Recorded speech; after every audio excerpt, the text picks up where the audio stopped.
Welcome to Perform Like a Star with Dr. Jack Bowman. Today, he interviews Holly Manning, Part 2.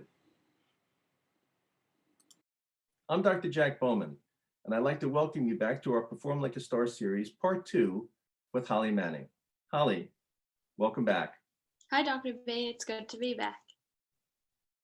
In Part 1 of our series, you described how you mindfully engaged the 5 mental skills which make up the Perform Like a Star model: goal setting, positive effective thinking, stress and energy management, tension control, and imagery, to create an unshakable level of confidence that allowed you to achieve your goals in winning the Colonial Athletic Associate Championship while setting a personal record and qualifying for the NCAA Regionals. In preparation for the NCAA Regional meet, you chose to engage in one more race to prepare yourself to seek an even lower qualifying time. What were you hoping to achieve in competing in that race in Utah? Yeah, I just wanted another race just to make sure that I could actually qualify for the meet because it was top 48 qualifiers, and this was a really fast year. And then also I just wanted an extra race to boost my confidence before going in and knowing that I can easily run 206, 205. Okay, great.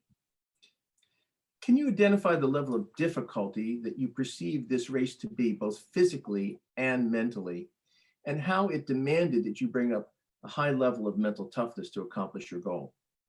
Yeah, sure. So I'll start with physically. The obvious. This was in Utah, so it was about 5,000 feet above sea level. So that's really demanding on you physically. It makes racing a lot harder, and there's actually a conversion time. So if I ran a certain time, they would knock like 0.5 of a second off my time, which also would help me qualify for regionals because my time would be faster. So I then, getting into the psychological side of it, had to watch my 3 other teammates who competed in other events before me really struggle, and it was obvious that the altitude was getting to them. Mhm. So I had to watch that and be able to shut that out of my mind. So even before getting to Utah, I knew like the challenge out of 10 was probably, I'd never experienced it before, but I would say it was like a 7. And then watching my teammates struggle psychologically, that put my challenge level up to 10. I was like, oh my goodness, like this is going to be really hard because I've just watched my teammates struggle. Then, Wow. So yeah, that level of demand was just incredible for you, Holly. It was up 10 out of 10.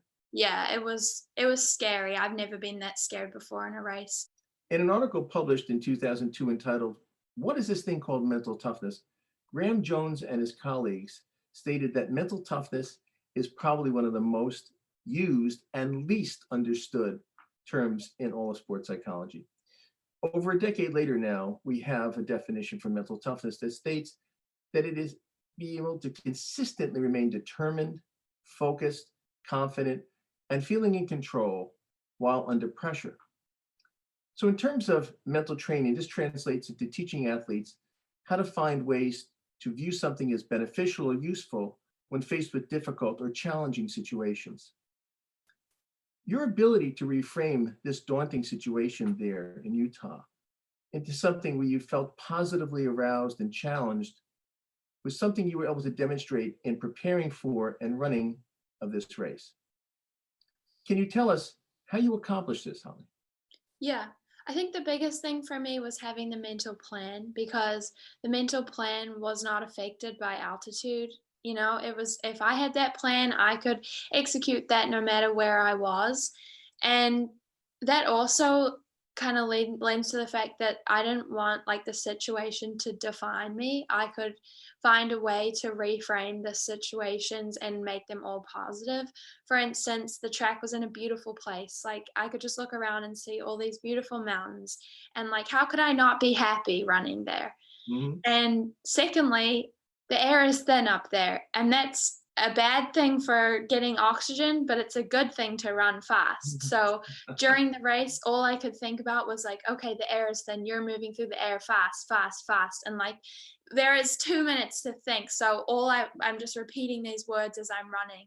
And that really helped me. So just reframing, I could have just freaked out about all of these bad things, but instead I was like, okay, think about them, that's fine, acknowledge their presence, but reframe them and think of all the things that are great about this. And I think that's how I was able to overcome those challenging situations. Clearly, and used the absolute perfect formula of finding ways to turn negatives into positives, to build that intense sense of mental toughness and accomplish your goal. Yeah, definitely. So, in watching the race, Holly, can we take a minute and appreciate where you demonstrated that mental toughness as you pulled away and really continued to push yourself, using that focus on I can run faster, the air is thinner. So let's watch the race and note that the audio is not a problem, although it may not come up for the first few minutes of the race because the announcer doesn't start until about the 200-yard mark, correct? Mhm. Okay. So let's watch the race together.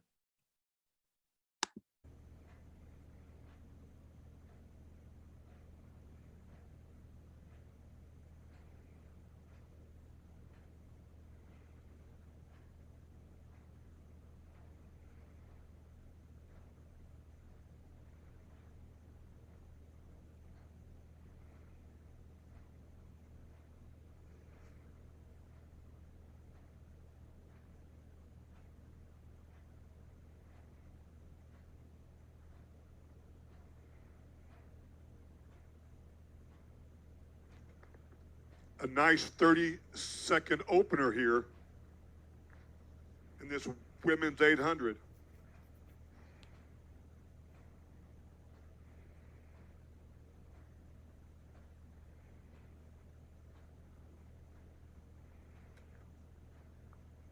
This is Maddie Dixon with Holly Manning. 60 flat at the gun, out very quick.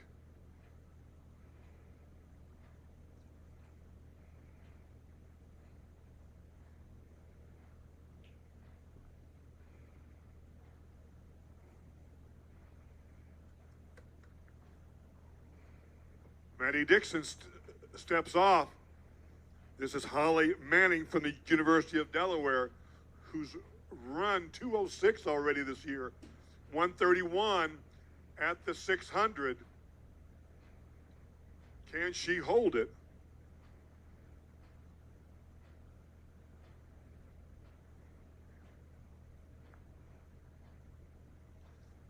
Holly Manning, 148 at the top. Let's bring her in.